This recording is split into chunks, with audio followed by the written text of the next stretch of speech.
आतंक का दूसरा नाम बाबू भाई। 2 साल 20 रॉबरी, फिर भी कोई नहीं जानता हम कौन है और करते क्या है। समझ में आता। अबे साली हरामजादी, मैं 2 महीने के लिए अपने ससुराल क्या चला गया, तूने तो मेरे पूरे जमीन पर मकान ही बनवा दिया। क्या आपकी जमीन? अरे भैया ये जमीन मेरी है और मैं अपनी जमीन पे चाहे मकान बनवाऊं या कुछ भी करूं, उससे आपको क्या? अबे ओ, ये तेरी जमीन कब से हो गई? बाबूजी मरने से पहले ये सारी जमीन मेरे नाम पर की थी, तो ये सारी जमीन मेरी है। क्या तुम्हारी है? अरे भैया शायद तुम भूल रहे हो, बाबूजी मरने से पहले ये बोल कर गए थे कि तुम दोनों भाई बहन ये सारी जमीन आधी आधी बांट लेना, इसलिए मैं अपने हिस्से में अपनी मकान बनवा रही हूँ। अबे ओ, ये सब मैं कुछ नहीं जानता, ये सारी जमीन मेरे नाम पर है, तू यहाँ पे मकान नहीं बनवा सकती। चल जल्दी से काम बंद करवा। अबे साले ये काम मैं कभी बंद नहीं करूंगी, तुझे जो करना है जा कर ले। अबे साली हरामजादी, तू तो ऐसे नहीं मानेगी, तू यहीं पे रुक, मैं अभी प्रधान को बुला के लाता हूँ। हाँ जा, मैं किसी के बाप से नहीं डरती, तुझे जिसको बुलाना है बुला ले। नहीं सारुण के यहाँ कुछ तो गड़बड़ है, जरूर कोई ना कोई गड़बड़। अरे प्रधान जी, न जाने मैंने उसे कितनी बार समझाया है, लेकिन वो है कि समझने का नाम ही नहीं ले रही है, जबरदस्ती मेरे जमीन पे अपना मकान बनवा रही है। अरे प्रधान जी, वो देखो, वो है मेरी छोटी बहन मोनिका। क्यों रे मोनिका?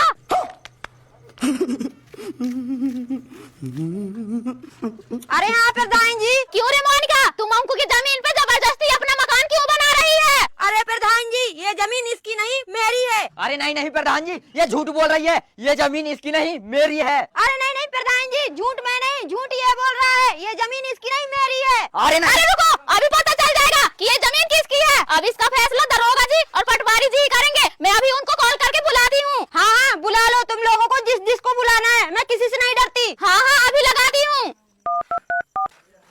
हेलो। अरे देवा, ये गड़बड़ है बाबा।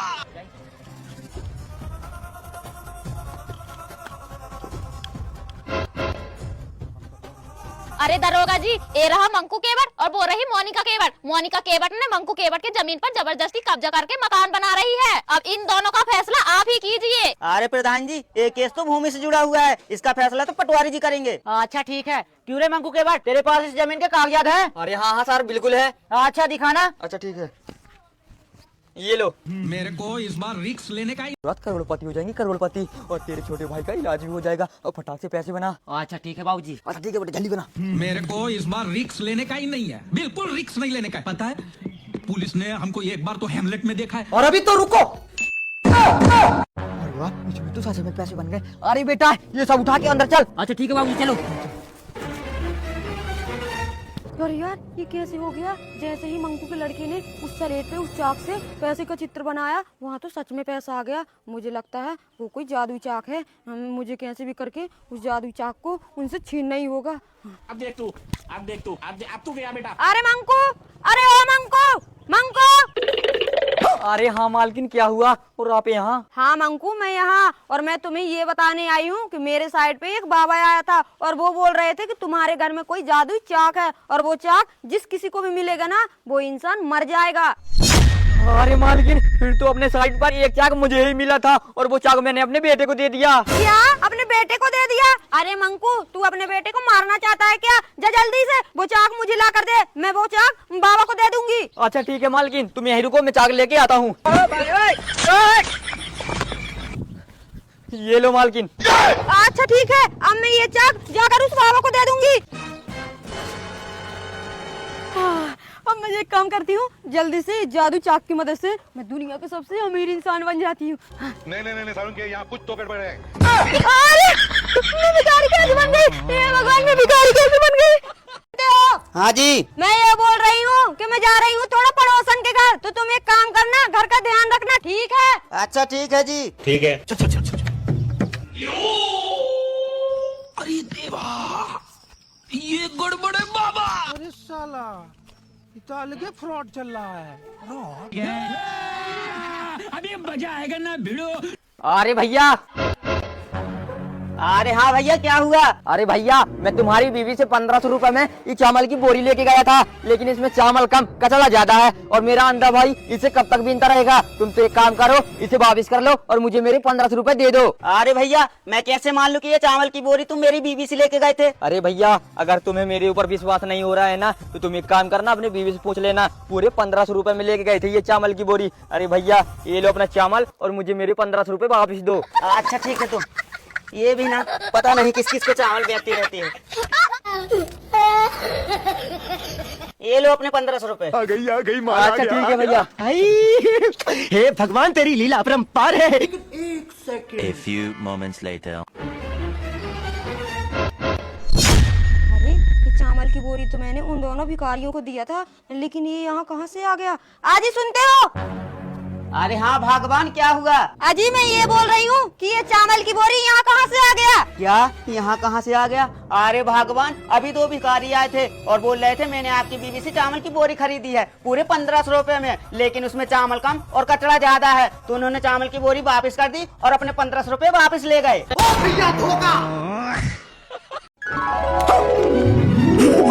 अरे ये क्या हो गया मुझसे? गणेश जी जिस चाक से ग्रंथ लिखते हैं वो जादुई चाक तो मुझसे धरती लोक पर गिर गया।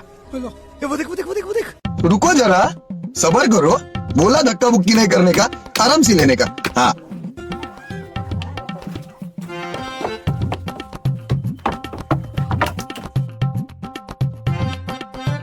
अरे देवा, ये गड़बड़ है बाबा। अरे साला, अरे ये क्या है? मुझे लगता है कोई पेंसिल है। चलो कोई बात नहीं, मैं इसे अपने घर ले जाता हूँ, कम से कम मेरे बेटे के लिखने के तो काम आएगा। हाँ मेरे को इस बार रिक्स लेने का ही नहीं है, बिल्कुल रिक्स नहीं लेने का है। पता है, पुलिस ने हमको एक बार तो हेमलेट में देखा है।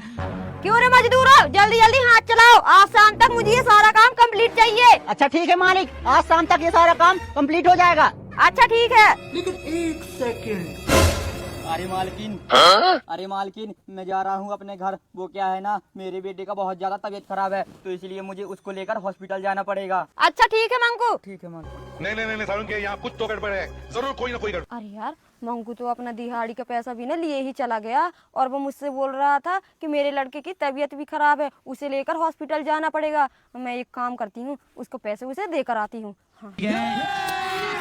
अभी मजा आएगा ना भिड़ो। अरे पापा, आप आ गए? हाँ बेटा, मैं आ गया और मैं तुम्हारे लिए कुछ लेकर आया हूँ। क्या पापा? कमाइला बाबू भैया, ये लो चाक। हाँ बेटा चाक। तो एक काम कर, जब तक तू पढ़ाई कर, मैं छोटे वाले बेटे को हॉस्पिटल लेके जाता हूँ। अच्छा ठीक है पापा। अरे यार, अब मैं काम करता हूँ, इस चाक से कुछ बना के देखता हूँ। हाँ। फिर मेरे दिमाग की बत्ती जली, फिर मैं स्टीयरिंग में उंगली डाल के जो चक्री घुमाई, रोड रोलर जगह पे घर घर घर घर घर घर घर। लेकिन एक सेकंड। अरे यार, मैंने चाक से काफी का चित्र बनाया था, लेकिन इसमें सच में काफी आ गया। अरे बाबूजी इधर आइए। अरे हाँ बेटा, क्या हुआ और तू ऐसे चिल्ला क्यों रहा है? अरे बाबूजी, जैसे मैंने इस चाक से स्लेट में काफी का चित्र बनाया, काफी सच में आ गया। मुझे लग रहा है कोई जादुई चाक है। क्या जादुई चाक है? अरे बेटा, अगर ये सच में जादुई चाक है ना, तो उस स्लेट में इस जादुई चाक की मदद से पैसे बना। अगर सच में पैसे बनते हैं ना, हम तो रातों रात करोड़पति हो जाएंगे, करोड़पति। हरामजादी, निकल यहाँ से। आप मुझे खिलाते पिलाते हो तो इसका मतलब ये नहीं कि रोज मारते पीटते रहो। मैं घर का सारा काम करती हूँ, पूरा घर चलाती हूँ, तो मुझे पता है घर चलाने की क्या कीमत है। जिस दिन मैं आपको छोड़ के जाऊंगी ना, उस दिन आपको पता चलेगा कि मैं आपके लिए कितनी कीमती थी। तो मुझे बार बार घर छोड़ के जाने की धमकी मत दिया कर। मैं किसी नौकरानी को 2000 रुपए दूंगा ना, तो वो आके घर का सारा काम कर जाएगी, समझ गई? हाँ, बुला रहे तुम्हें जिसको भी बुलाना हो। अब मैं इस घर में एक पल भी नहीं रुकूंगी। हाँ, तू तो निकल ही जा। मैं भी तुझे इतने दिनों से झेलते झेलते परेशान हो चुका हूँ। अब मुझे तुम्हारी कोई जरूरत नहीं है, चल निकल यहाँ से। हाँ, जा रही हूँ। अब मुझे भी तुम्हारी कोई जरूरत नहीं है। अब देख तू अब तू गया बेटा, अब तू गया। देख तेरी औकात मैं दिखाता हूँ तुझे, क्योंकि मैं बहुत दिनों से तेरा बहुत दिनों से खेल बंद करने के चक्कर में था। हेलो, बड़े आए मुझे घर से निकालने वाले। मुझे भी नहीं रहना, मैं भी रोज रोज के चिक चिक से परेशान हो गई हूँ। मेरी तो किस्मत खराब है जो मेरी इनसे शादी हो गई। अरे देवा, ये गड़बड़ है बाबा। अरे बाबूजी। अरे मोनिका बेटी, तुम और दामाद जी कहाँ हैं? दिखाई नहीं दे रहे हैं। अरे बेटी तुम ऐसी उदास क्यों खड़ी हो?